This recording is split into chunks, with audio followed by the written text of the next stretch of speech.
The cap rate is simply a return on investment from a single year of cash flow, and it doesn't take into consideration your debt service, so no mortgage or interest payments.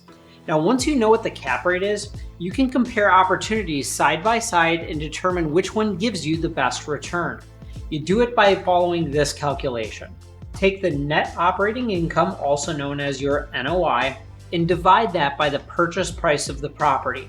The calculation is going to look like this. Income minus expenses gives you your net operating income, your NOI.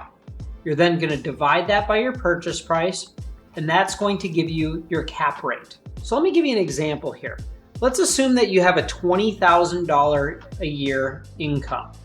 You have a 50% expense ratio, so let's say that you have expenses of about $10,000. So you would take $20,000 minus $10,000, leaves you with a net operating income of $10,000. Let's say you're purchasing this property for $100,000.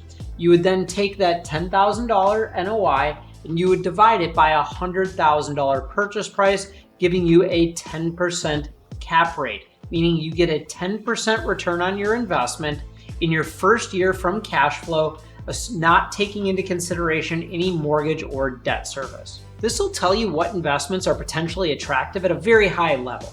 Keep in mind that the higher the cap rate, the lower the price for that income stream.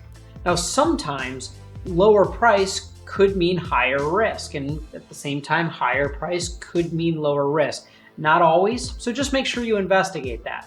Another good way to look at it is if it's a low demand property, meaning not a lot of people want it for whatever reason, the price is usually lower. If it's a high demand property and a lot of people will want it, then the price is usually higher, and not always, but you need to pay attention to that. How much debt you put on a property is going to affect the cash on cash return. To learn more about cash on cash return, check out the video on the screen or click the link in the description below.